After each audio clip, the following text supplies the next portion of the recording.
someone asked you, Eric, what is your why? What motivates you to do all this? You've been brought up in sermons. You mentioned earlier you've been kind of vilified, I guess is the word that comes to mind in the short time you've been doing this. Well, why do you do it, man? I mean, what keeps motivating you to keep doing it?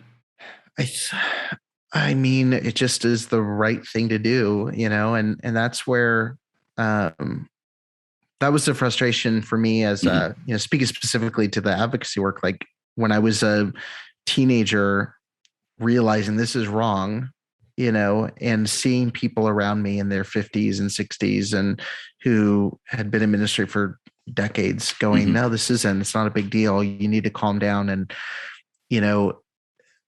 to me, it just from that early point, I just felt like if something needs to be said, it needs to be said, and I don't even say that to sound like I have this moral high ground or something.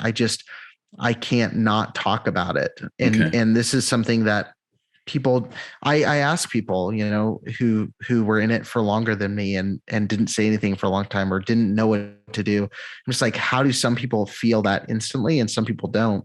I don't have a good answer for it. To me,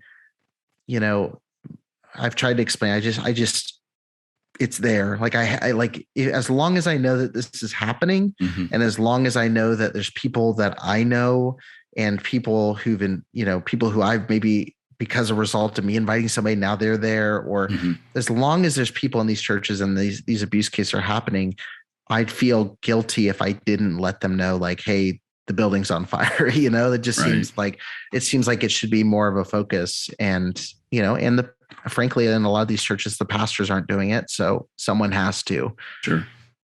That makes total sense. Total sense. And I commend you.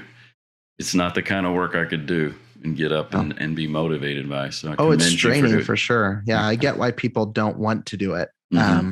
It's exhausting. And as much as there are the thrills of like, Paris Hilton sent me a voice message. That's great. But that doesn't carry you through when you're like dealing with a survivor of heavy abuse that's trying to figure out what to do next. Right. It's a difficult position to be in. It is.